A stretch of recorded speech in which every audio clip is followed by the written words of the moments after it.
Tidak semua orang nge-share masalah dia. Bukan Betul. berarti hidupnya bahagia 100%. Betul. Jadi pernah nggak sih ada tercetus dalam dirinya, gue mati aja deh. Sebenarnya kalau di dulu-dulu sempat ada kepikiran waktu di fase-fase yang down yang berat sekali sih sempat ada.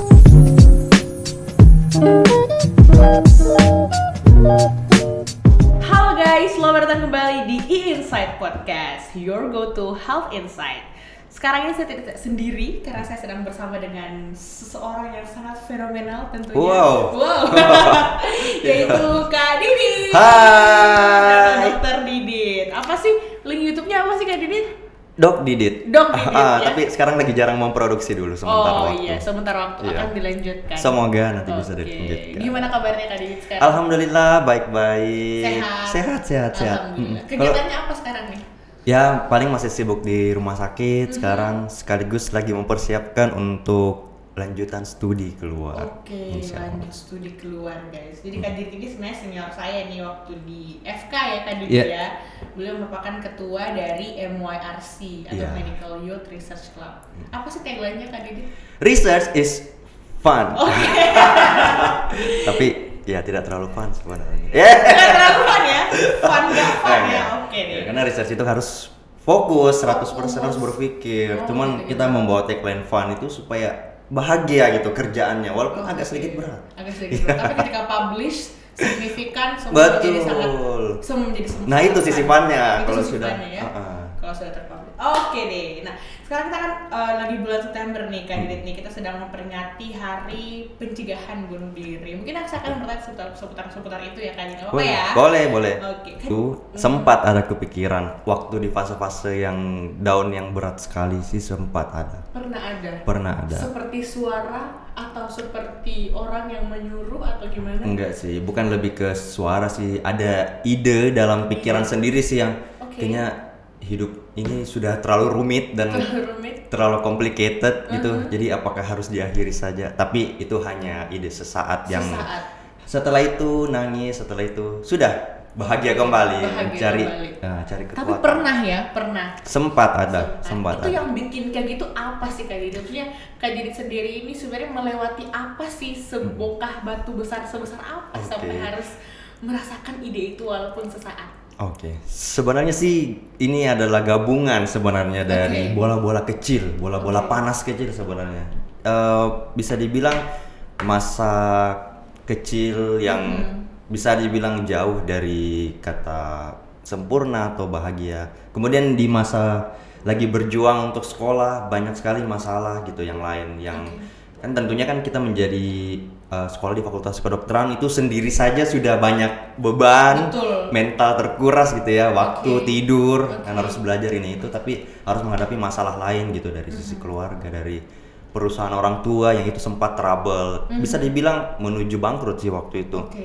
Jadi itu lumayan exhausted banget gitu dan tidak tahu yang mana dulu yang mau diselesaikan. Jadi sempat ada di titik kayak mau tidak bisa ngapa-ngapain waktu itu. Tapi tidak kelihatan kalau ketika saya ketemu dengan teman di kelas, ketika saya waktu itu melanjutkan koas, Iya.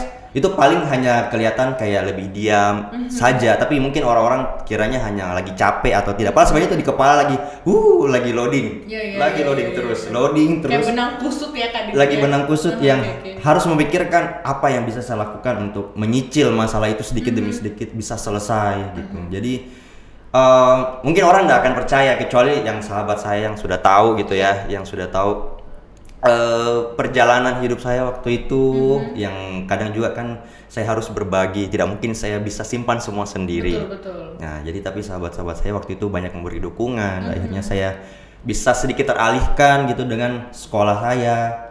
Saya sih niatnya sih waktu itu ya sudah gitu, semuanya biarkan saja gitu jalan. Kemudian saya berpikir ada di titik tidak ada gunanya gitu kalau saya mau berpikir saya mau melanjutkan ide bunuh diri itu atau misalnya mau terus menerus dalam situasi yang down, dan saya juga pasti tidak bisa berharap 100% orang di sekitar saya akan selalu encourage saya gitu atau empowering saya 100%. Betul. Karena setiap orang punya masalah masing-masing gitu. Betul. Nah, jadi waktu itu saya betul-betul mencari cara gimana caranya saya bisa empowering diri saya sendiri. Oke, menguatkan diri sendiri ya Kak Itu Didit, penting, ya? Oke, itu oke. kunci sebenarnya. Oke. Gimana tuh cara Kak Didit menguatkan diri sendiri? Sebenarnya banyak sih yang dilalui sebenarnya untuk bisa akhirnya mendapatkan cara yang pas. Oke. Tapi tiap orang sebenarnya beda-beda. Tentunya yang pertama ibadah tentunya. Oke. Tidak ada solusi yang paling kuat sih selain mendekatkan diri dengan yang menciptakan kita gitu. Karena yang memberikan masalah dari yang maha kuasa, tentunya akan memberikan solusi dari yang maha kuasa juga. Itu yang paling utama. Tapi poin kedua yang misalnya yang paling selalu saya ingat sampai sekarang, yang kenapa bisa saya melewati masa-masa berat dan sulit waktu itu, saya mencari teman-teman, sahabat-sahabat, senior-senior yang positive vibes, yang bisa membuat saya sedikit keluar gitu dari pemikiran yang rumit, permasalahan yang rumit itu gitu. Jadi saya minta saran, terus cerita, atau hanya sekedar kadang saya alihkan untuk berkarya sebenarnya. Berkarya dalam artian saya tidak mau stuck di sini, saya harus berprestasi. Ketika saya berprestasi itu rasanya luar biasa. Itu empowering saya yang saya temukan. Kak Didit menguatkan diri betul. ya. Sebuah strategi coping dari Kak Didit. Strategi coping yang lumayan rumit juga sebenarnya, karena kan membuat karya atau ikut lomba atau sejenisnya, aktif di kampus itu kan membuat Menguras pikiran juga. mau menguras energi juga sebenarnya. Betul. Tetapi justru dengan adanya sedikit pengalihan itu, saya tidak terlalu terbayang-bayang dengan masalah yang banyak yang ada di rumah atau keluarga waktu itu. Jadi menyelesaikan masalah dengan menambah masalah. Betul, itu betul sekali sebenarnya quotes-nya itu. Tapi dalam artian saya niatnya bukan mau lari gitu dari masalah yang ada di rumah. Saya tetap pulang ke rumah, apa yang bisa saya selesaikan saya bantu sedikit demi sedikit. Waktu itu saya sadar bahwa misalnya masalahnya ini berhubungan dengan perusahaan, yang berarti bahwa saya nggak bisa ini untuk 100% mengandalkan orang tua, karena saat itu situasinya lagi lumayan berat waktu itu kan. Jadi saya mencari cara, waktu itu sempat apply beasiswa. Waktu itu ada beasiswa kan di kampus yang untuk orang-orang yang aktif di organisasi dan kampus. Saya apply dan alhamdulillah dapat. Kemudian ikut lomba, tujuannya itu kalau misalnya menang ya lumayan nambah uang jajan. Terus dibiayai kampus juga kan untuk berangkat. Nah itu kan liburan, pergi lomba itu keluar dari tempat kota kita itu. Wow, itu mind blowing banget Jadi bisa, pasti sudah rasakan ketika waktu kuliah, terus sempat ikut event. Itu kan memang kita sedikit meninggalkan waktu untuk kuliah ya di kelas. Betul. Tapi tidak menjadi halangan kan untuk kita bisa selesai tepat waktu gitu kan. Tetap aman sekolahnya. Itu. Jadi saya sih jadinya niatnya waktu itu ikut lomba sebanyak mungkin, bukan hanya sekedar mau jalan-jalan, tapi mau berprestasi, tapi sekaligus untuk menghibur diri. Menghibur diri juga dari tekanan mental yang sangat banyak sekali sebagai anak FK ya Kak ya. Betul. Terus memang semakin banyak kita ketemu orang, saya rasa banget ya bahwa semakin banyak ketemu orang baru. Setiap orang yang saya temuin itu bisa memberikan hal yang positif dan inspirasi buat saya untuk selalu mau bertahan dan selalu mau jadi lebih baik, lebih kuat juga tentunya. Lebih kuat. Jadi seorang Kak Didit ini sebenarnya sangat kuat sekali karena mau memperlihatkan sisi kelemahannya pada orang lain itu bukan hal yang mudah loh. Iya, betul. Mau berbagi kepada orang bahwa ini loh beban saya mau pengen sharing, pengen tolong dong dengarkan, dan ternyata Kak Didit cukup kuat untuk membagi itu. Keren dan bisa bangkit sampai hari ini. Alhamdulillah. Oke. Tapi dari memilih strategi coping itu butuh waktu berapa lama Kak Didit menemukan ini nih yang pas banget nih. Ini nih yang nomor satu yang bisa saya pakai, saya bawa, saya genggam dan akan saya pakai di seluruh hidup saya gitu. Ketika mendapatkan masalah saya akan lari ke sana. Lama sih sebenarnya. Bisa dibilang selama waktu kuliah dan waktu koas itu kan kalau mau dihitung-hitung kita kuliah dan koas sekitar 5 tahun ya. Karena waktu koas itu saya masih struggle untuk menyesuaikan diri, dalam artian kadang masih sulit untuk menyembunyikan perasaan, maksudnya rasa sedih atau complicated.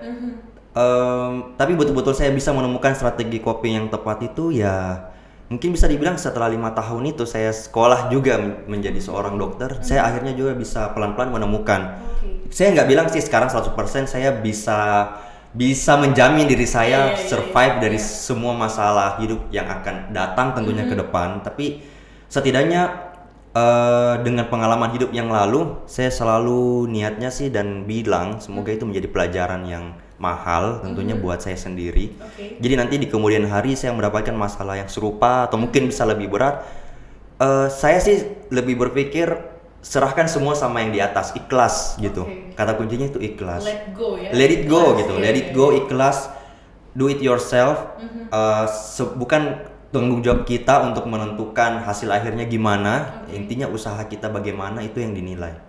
Udah itu aja. Udah itu aja. Ah, ah. Berserah pada hasil tapi Betul. maksimal di prosesnya Iya. gitu ya. Saya situ selalu yang saya ingat.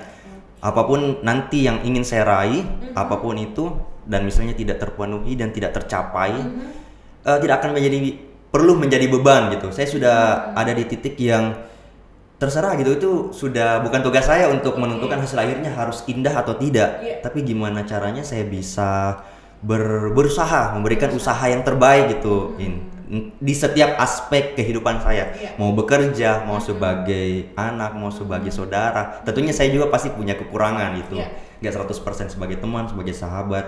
Tapi setidaknya saya memberikan diri saya yang 100% di masing-masing itu, walaupun tentunya pasti akan ada kekurangan. Iya, ada yang sempurna. Betul. Tapi berusaha beri yang 100%-nya kan Iya. gitu. Wah, keren banget ya. Jadi memang butuh waktu untuk sampai ke kopinya Kak Didit. Iya. Emang seberat apa sih Kak koas itu? Untuk Kak Didit nih, bagi saya juga berat nih koas nih. Bagi semua orang tuh berat. Tapi sebenarnya Kak Didit mungkin sampai ke titik-titik patah-patah itu apa sih yang mencetuskan, atau memang karena memang dari awal Kak Didit memang udah complicated ya. Jadi ketika ketemu masalahnya mungkin semua orang menghadapinya juga merasa berat.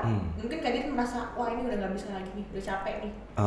Oke. Sebenarnya sih waktu itu yang paling beratnya saya ingatnya waktu tahun 2016 atau 2017 ya. Iya. Saya lupa ingat juga. Jadi waktu itu saya masih koas. Iya. Tentunya dengan jadwal tidur yang bisa dibilang antara banyak dan tidak, kadang-kadang ada atau tidak kan. Iya. Mana tugas yang harus diselesaikan juga banyak. Iya.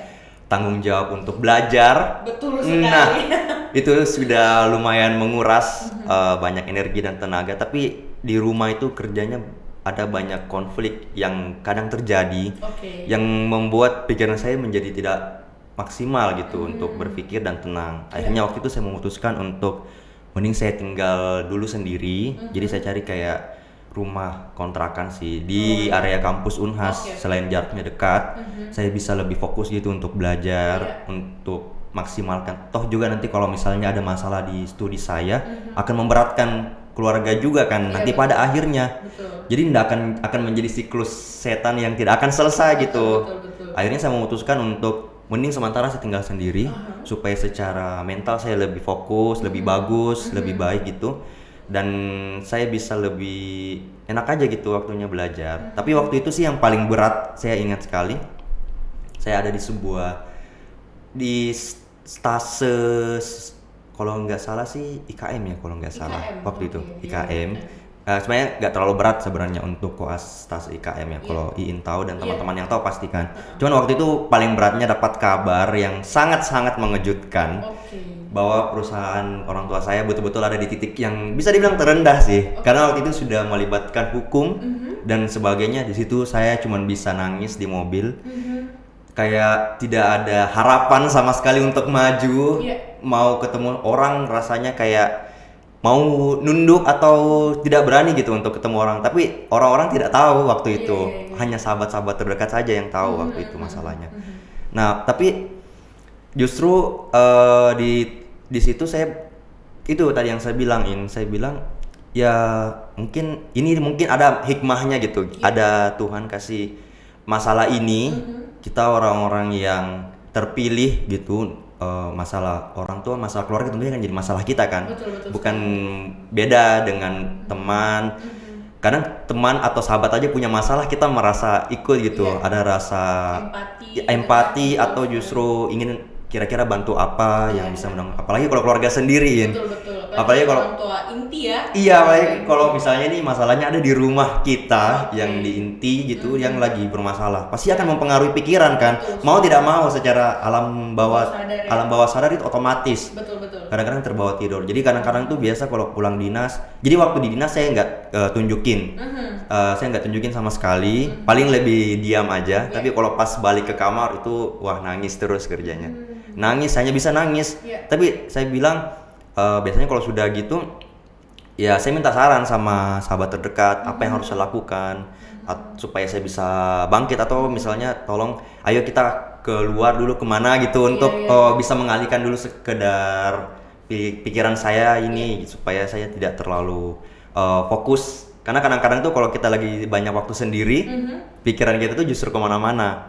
Tapi kalau ketemu dengan orang, ngobrol, banyak ketemu orang-orang, itu biasanya nggak akan mudah untuk terdistract gitu. Pikiran-pikiran ansietas dan lain-lain tuh biasanya lebih bisa dibungkam. Gitu. Untuk sementara waktu. Untuk sementara waktu setidaknya. Tapi bisa sharing juga kan sama teman. Betul, bisa sharing, dan sebenarnya sih dengan sharing dengan teman, terus teman itu sharing juga masalahnya dia apa. Kita juga sadar bahwa kita tuh nggak menghadapi masalah sendirian. Betul, orang-orang juga punya masalah. Betul. Cuman nggak semua orang juga menunjukkan masalahnya apa kan.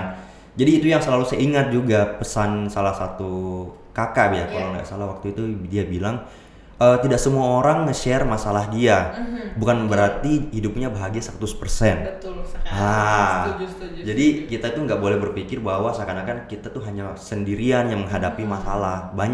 Banyak hal yang bisa kita syukurin, kita masih bisa makan, masih bisa tidur enak. Itu yang selalu saya ingat akhirnya, makanya perlahan juga bisa gitu loh. Harus banyak bersyukur juga sebenarnya. Karena masalah ada, tapi nikmat yang lain ada gitu. Jadi apalagi yang kita mau cari gitu kan. Dan memang kita akan diuji gitu dengan berbagai masalah, atau mungkin itu juga jawaban dari perbuatan-perbuatan kita yang salah atau dosa-dosa kita untuk diingatkan dari Yang Maha Kuasa. Iya, mantap banget. Jadi kan dia memang panjang banget ya, sampai ke titik sebenarnya sih panjang banget ya, yang sangat bijaksana. Dan saya yakin hari ini Kak Didit sangat berbeda dengan Kak Didit yang dulu mungkin ketika ada masalah mungkin jadinya menangis ya, jadinya marah, emosional, tapi sekarang lebih bijaksana, lebih bisa menata emosinya, melihat kehidupan dengan lebih positif lagi. Keren banget ya Kak Didit ya guys.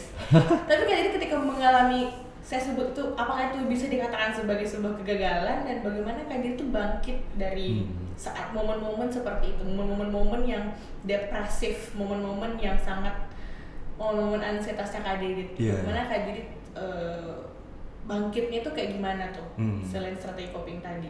Kalau misalnya selain mekanisme coping gitu ya, yang seperti yang saya sebutkan, hal lain yang saya lakukan seperti yang tadi sih yang saya bilangin. Jadi cari aktivitas yang membuat saya sibuk. Oke. Jadi pengalihan ya jadi. Jadi aktivitas yang menyibukkan diri tuh misalnya ada kerjaan bisnis, ada teman yang ngajakin bisnis, oke, saya dan saya lihat itu sebagai peluang yang bisa membuat saya berkembang, it's okay gitu. Karena saya lihat nih, saya di masa yang dulu tipikal orang yang pemalu, pasti nggak akan ada yang percaya nih kalau saya bilang gitu ya. Nggak akan ada yang percaya. Pemalu, terus nggak berani untuk bicara sama orang gitu di awalnya. Lebih banyak itu, bahkan waktu awal kuliah lebih sering pakai headset di kelas. Oh ya? Iya, nggak berani sama sekali untuk ajak bicara sama orang. Jadi saya dengan ketemu banyak orang, sharing, itu meningkatkan kepercayaan diri juga sebenarnya. Jadi selain menyibukkan diri, banyak aktivitas kan yang harus banyak deadline nih. Jadi kita sampai lupa nih bahwa kita ada masalah, karena kita fokus untuk menyelesaikan aktivitas itu supaya selesai dengan baik. Oke. Jadi mengalihkan dengan kegiatan yang lebih positif tentunya ya. Betul. Untung aja Kak Didit ini ditempatkan di sebuah wadah yang sangat positif ya, di Iya, FY, di betul, FK, banyak organisasi lembaga-lembaga yang bisa membantu Kak Didit untuk menuju Kak Didit yang lebih baik. Mantap banget. Itu betul. Gila nih Kak Didit nih. Nah sekarang Kak Didit ini kan mau lagi PhD kan ya? Iya. Itu gimana? Kok bisa sampai memutuskan hal itu? Saya yakin saya juga lagi di posisi yang sangat krisis sekali dalam hal membuat keputusan, dan Kak Didit dengan tegasnya, dengan lugasnya memutuskan bahwa oke, gue pilih jalur ini. Oke. Itu gimana sih? Gimana prosesnya sampai, apakah melewati proses depresif juga kayak kemarin-kemarin, atau biasa aja langsung aja milih gitu? Enggak sampai proses depresif juga sih ya. Karena bukan masalah sebenarnya untuk menentukan kan, kita mau menentukan karir kita ke depan gimana. Tapi saya ini pada dasarnya tipikal orang yang suka mencoba mencoba sebanyak mungkin yang bisa saya lakukan. Saya ini tipikalnya selalu penasaran.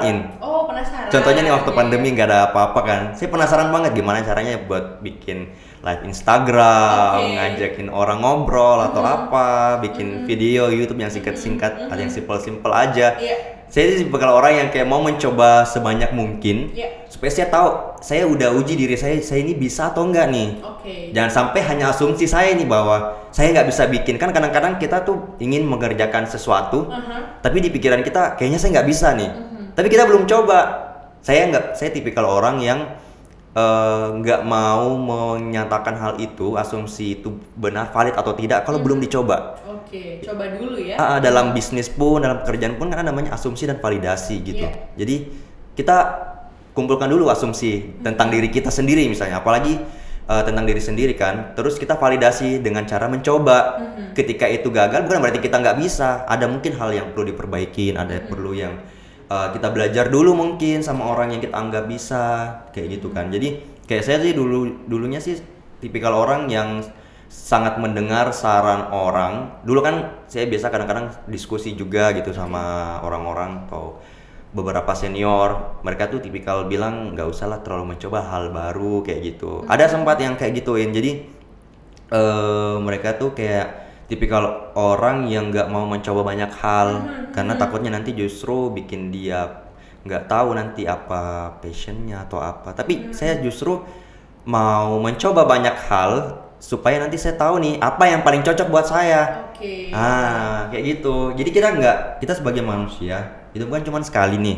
Iya. Hidup Betul. cuma sekali. Betul sekali. Kalau misalnya kita nggak manfaatin sebanyak mungkin untuk mencoba banyak hal, tentunya yang positif ya. Jangan coba hal-hal yang ke arah Hal negatif jangan dicoba. jangan dicoba hal-hal yang positif, it's okay gitu. Kan kadang-kadang ada orang nih yang kalau lagi coba hal positif, ngerti kan ya, netizen gitu ya. Banyak yang Apa sih coba-coba atau ngapain, tapi nanti ketika dia sukses baru ngaku-ngaku temannya. Padahal kita itu harus sebenarnya jadi orang, kalau misalnya ada seseorang yang ingin memulai hal yang baru, didukung gitu, didukung selama itu positif. Betul sekali. Nggak usah, jangan misalnya nggak usah dibicarain lah atau nggak usah. Gitu. Emang Kak Didit pernah menghadapi itu, sorry saya potong. Emangnya Kak Didit pernah mendengar secara langsung, dia ngomongin gue nih kayak gitu, pernah nggak? Sebenarnya sih kalau yang secara langsung enggak sih, Iya. secara langsung enggak. Paling yang bisa rata-rata sih, alhamdulillahnya sih orang-orang di sekitar saya orang-orang yang positif vibes banget gitu. Oke, Jadi oke. support. Oke.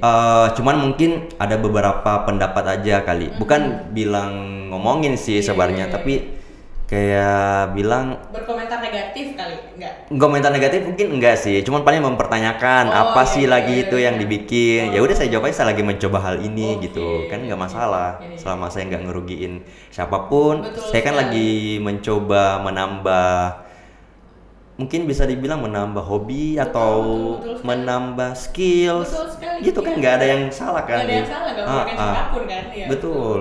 Dan itu juga salah satu hal yang saya lakukan untuk mengalihkan sedikit pemikiran-pemikiran yang bisa dibilang negatif. Oke. Sangat membantu sih, In. Menyibukkan diri itu bagi saya hal yang luar biasa yang saya lakukan dari kuliah. Jadi kadang sampai harus tidur di kampus, memimpin rapat dan segala macam, mau persiapan karya sambil ujian dan segala macam. Justru itu yang saya ingat sampai sekarang, yang mungkin bisa mengantarkan saya untuk bisa masuk ke PhD. Karena dari situ saya belajar bahwa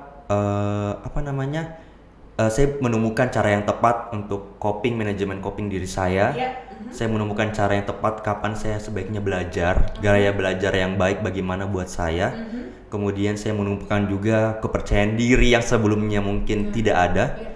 Dan yang paling utama sih, saya bisa bertemu dengan banyak orang yang memberikan inspirasi buat saya. Oke deh, mantap banget. Gitu. Jadi ternyata perjalanan kecil ya, kerikil-kerikil kecil itu yang kemarin itu ternyata akhirnya sekarang menjadi apa ya, sebagai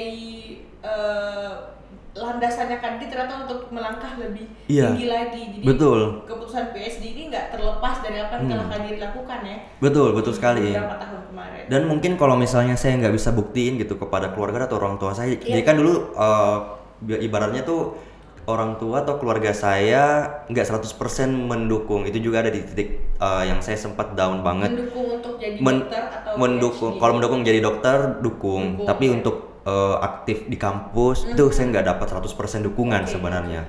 Karena waktu itu diarahkannya untuk ngebantu bisnis keluarga 100%. Tapi waktu itu saya berpikir gitu bahwa dengan aktif di kampus ketemu banyak orang, justru di situ saya ketemu orang-orang baru yang saya bilang tadi, yang kita nggak tahu nanti di masa depan mungkin kita akan bekerja sama. Betul. Mungkin kalau misalnya saya nggak aktif di kampus nggak akan ketemu sama ini di hari ini kayak gini. Saya nggak jujur kan nggak akan ketemu kita ya, betul ya kan ya. Jadi maksudnya setiap orang yang kita temuin itu punya hal positif, walaupun nggak semua orang sempurna kan. Jadi saya tuh selalu jadi waktu itu ketika orang tua saya kayak bilangin ngapain sih aktif di kampus nggak mendatangkan uang, sempat ada kata-kata itu, tapi saya cuma iya aja, nggak ngelawan juga atau gimana, tapi saya buktikan gitu bahwa yang saya maksud tuh ini loh. Justru dengan itu semua saya mendapatkan kepercayaan dari seorang profesor gitu yang mungkin dulu menjabat sebagai struktural dekanat di kampus, yang akhirnya mau memberikan rekomendasi kepada saya karena dia sudah tahu nih etos kerja saya gimana, dia sudah tahu semangat saya gimana, dibuktikan juga dengan prestasi, dengan nilai yang seimbang, sehingga dia mau memberikan rekomendasi untuk saya bisa lanjut PhD. Coba kalau misalnya saya dulu mengikuti aja kata kata orang tua 100%. Bukan berarti saya mau memberitahukan bahwa melawan orang tua, bukan melawan ya, tapi kan kadang-kadang orang tua itu punya pemikiran dengan kita atau perspektif yang berbeda banget ya, In. Betul sekali. Apalagi kalau pada dasarnya profesinya berbeda. Betul. Dia nggak tahu 100% menjadi seorang dokter itu kayak gimana. Apalagi orang tua saya kedua-duanya bukan dokter. Jadi tentunya akan sangat sulit untuk berdiskusi dengan mereka untuk menentukan future plan karir saya. Jadi saya paling cuman bilang ke mereka, tolong doakan saya mau ini, saya mau ambil ini. Itu yang selalu saya lakukan. Saya paling minta doa, dan mereka akhirnya percaya, dan setelah saya menunjukkan sedikit demi sedikit bahwa ini loh maksud saya bisa berprestasi, bisa ketemu orang, saya bisa keliling Indonesia, ketemu banyak orang baru, bisa juara di sana sini, dan akhirnya mereka percaya dengan semua keputusan saya sekarang. Coba kalau tidak, mungkin saya nggak akan dapat kepercayaan itu sekarang. Kalau dulu Kak Didit nggak berani ya, berani memutuskan dan teguh pada pendiriannya, mungkin nggak akan sampai ke titik ini ya. Iya, betul. Rekomendasi buat PhD Jepang ya kan? Iya, di Jepang. Bicara tentang orang yang menginspirasi Kak Didit, siapa sih orang yang paling Kak Didit tuh thankful banget gitu? Kalau misalnya pengen memberikan semua rasa terima kasih di hati Kak Didit, dialah orangnya gitu. Jelas salah satunya ibu saya ya tentunya. Kenapa nih ibu? Ibu itu seseorang yang sangat menginspirasi. Dia tipikal orang yang pekerja keras. Ya walaupun memang sedikit memiliki perspektif yang berbeda dengan saya, tapi dia itu seseorang yang selalu berusaha untuk membahagiakan keluarganya. Itu selalu menempatkan dirinya di belakang dari setelah kebahagiaan orang lain dulu, termasuk anak-anaknya. Jadi itu yang saya pelajarin juga dari dia. Dia rela berkorban untuk berjuang gitu selama ini, menahan semua banyak masalah dan rasa perih yang dia rasakan. Tapi dia tetap bisa menunjukkan bahwa dia juga adalah seseorang yang strong woman. Nah itu yang saya ambil dari dia. Bahwa kalau ibu saya aja bisa strong, masa saya laki-laki nggak bisa lebih strong dari dia. Makanya saya selalu bilang nggak usah khawatir ketika saya mau sekolah keluar. Justru itu akan membuat wawasan saya lebih terbuka gitu, ketemu orang baru. Nggak tahu kan nanti misalnya di sana ada opportunity atau kesempatan apa yang akan saya temukan. Paling itu aja sih, minta doa. Dan semuanya sih yang saya dapatkan dari sekarang ini tentunya nggak lepas dari doa beliau. Doa orang tua ya. Betul. Sangat-sangat dijabah oleh Allah Subhanahu. Betul sekali. Semoga Kak Didit selalu dilancarkan dalam pendidikannya, amin. dalam perjalanannya.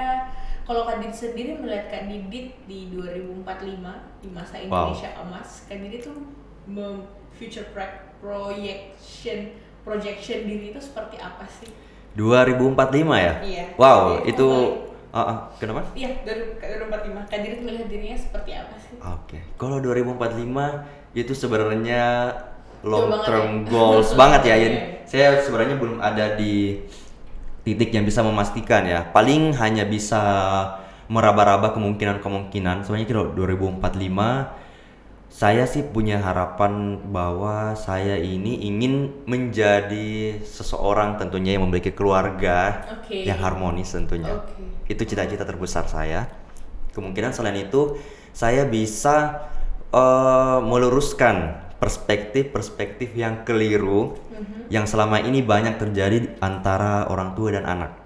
Dalam artian kayak gini, kadang nih kita harus selalu mengikuti keinginan orang tua. Kalau nggak diikutin katanya dilawan atau gimana. Padahal nggak seperti itu maksudnya. Jadi saya ingin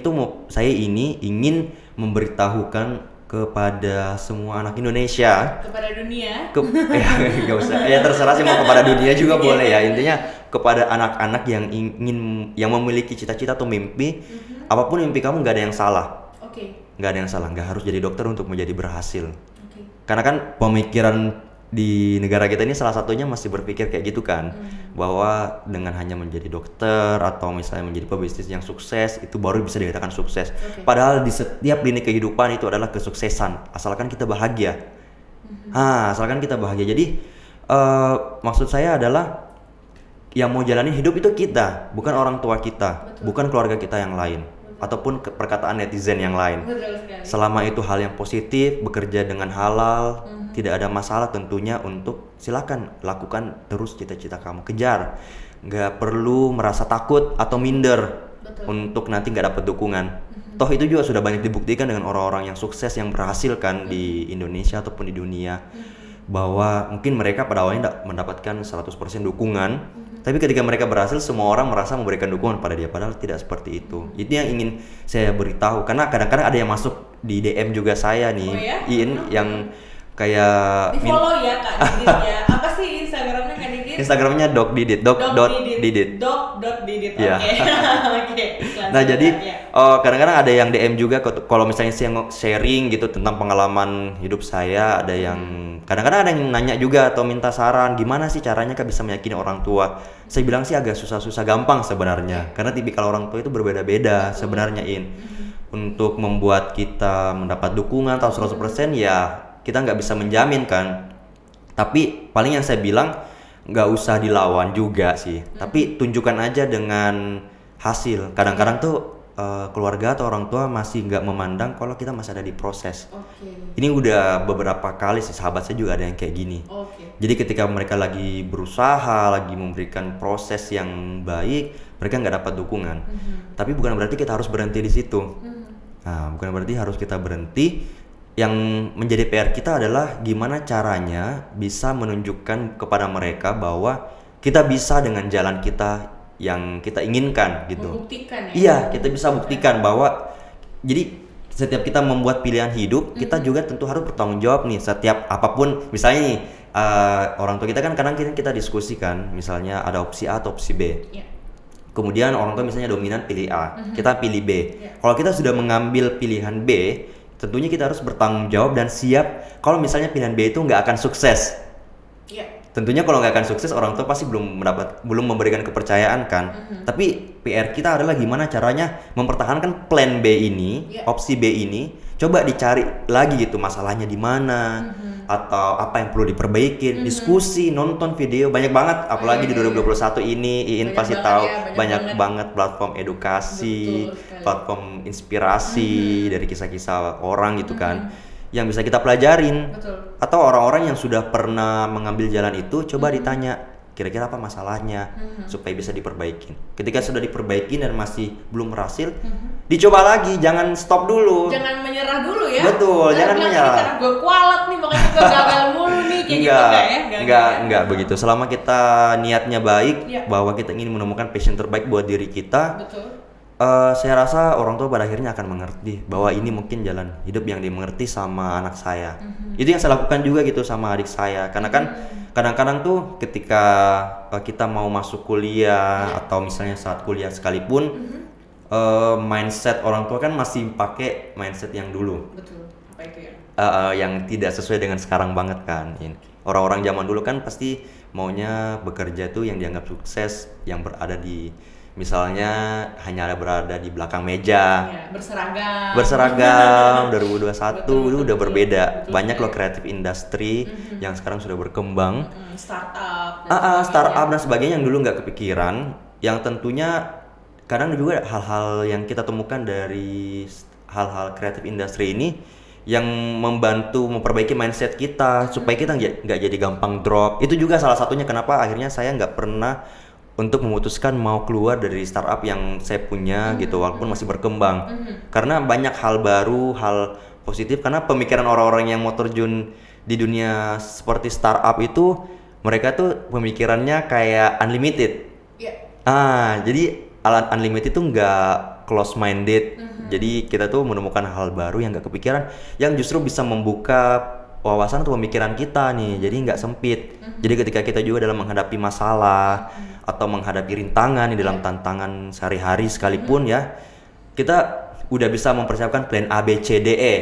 Karena kita udah terbiasa lewat kegiatan atau bisnis sehari-hari atau aktivitas sehari-hari yang kita lakukan. Kayak gitu. Jadi melatih kita untuk lebih fleksibel ya ketika mau memutuskan Setuju. atau menyelesaikan suatu masalah. Setuju. Ya. Problem solving-nya didapat nih, skill problem solving Iya. didapat. Jadi Kak Didit ini dengan Kak Didit aktif di kampus ya dulu ya, udah dapat skill problem solving, skill cari duit juga dapet. Iya. Ya. Skill apa lagi tuh Kak Didit tuh? Skill komunikasi, negosiasi, bounce back dari masalah-masalah yang Betul. Kak Didit rasakan. Dan terlebih ternyata kesibukan Kak Didit ini menjadi satu coping strategi yang sangat membentuk pribadi Kak Didit nih. Iya. Jiwa Kak Didit lebih matang lagi nih mentalnya. Betul. Sekali. Ya, Ah. keren banget. Jadi semoga kisah Kak Didit ini bisa menjadi inspirasi juga ya buat teman-teman di rumah. Amin, Mungkin semoga. banyak yang stuck ya Kak Didit ya, karena lagi sekarang kan banyak tuh fakultas-fakultas yang baru, Yeah. ilmu-ilmu yang baru yang pengen orang pelajari, tapi karena memang pemikiran orang tua yang terkadang terlalu konvensional ya, ini kamu pilih fakultas A aja deh atau B aja biar gampang saya dapat kerja dan dapat Yeah. kerjanya. Nah itu mungkin banyak yang stuck tuh, dan mungkin dengan mendengar kisah Kak Didit ini bisa belajar lagi bagaimana kira-kira ya ketika kamu stuck ya kamu nggak perlu berhenti di situ, kamu tetap harus melanjutkan lagi. Iya. Keren Betul. banget lah pokoknya Kak Didit, tepuk tangan dulu. Tenang buat kita semua, buat In juga ya guys. Keren banget ya Kak Didit. Jadi mengenal Kak Didit itu di tahun 2014 ya, 15 ya kayaknya. Ketemu Kak Didit 16, 17. Sekarang sudah jadi pribadi yang beda sekali. Mungkin kalau 5 tahun kita ketemu lagi, datang lagi ke podcast ini, Amin. selesai PAT singgah dulu, menceritakan, kita akan putar video ini dan lihatlah Kak Didit yang dulu tuh kayak gini guys. Sekarang udah di tahun nanti, kita nggak tahu nanti Kak Didit mungkin menjadi seseorang yang lebih luar biasa lagi. Amin. Semoga sehat selalu ya Kak Didit. Terima kasih banyak sudah datang. Mungkin closing statement satu aja. Pesan terakhir mungkin buat teman-teman mungkin terkait dengan suicidal prevention ini. Ketika orang-orang mendapatkan fase-fase depresi gitu, apa sih yang Kak Didit mau omongkan ke mereka? Anggaplah Kak Didit sedang berbicara kepada mereka. Silahkan.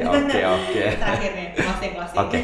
Ya, paling yang mau saya sampaikan ya buat teman-teman yang berada di titik terendah dalam kehidupannya, yang bisa dibilang lagi galau nih atau lagi stres dengan masalah hidup kita ini cuma sekali. Ya, mengakhiri kehidupan kita sekarang di dunia bukan solusi yang benar. Karena tentunya setelah ini ada fase kehidupan yang lain nih, yang abadi, yang kekal, yang tentunya bukan hal yang dibenarkan tentunya kalau kita memikirkan ide-ide bunuh diri seperti itu. Tapi ketika teman-teman berada di titik itu, tolong jangan jadikan itu sebuah hambatan atau menjadi sebuah masalah besar. Tapi cari orang-orang yang bisa membawa pikiran teman-teman itu ke arah yang positif. Jadi cari teman-teman yang bisa mensupport atau cari lingkungan baru yang bisa membawa aura-aura positif buat kehidupan teman-teman. Paling itu aja sih, dan jangan pernah menyerah untuk menggapai cita-cita kalian. Mantap, terima kasih Kak Didit. Tadi juga saya sempat baca-baca artikel, jadi kalau misalnya kita sehubungan dengan suicidal prevention ini ada 3 hal nih. Iya. Kalau di trauma kan ada look, listen, feel kan. Untuk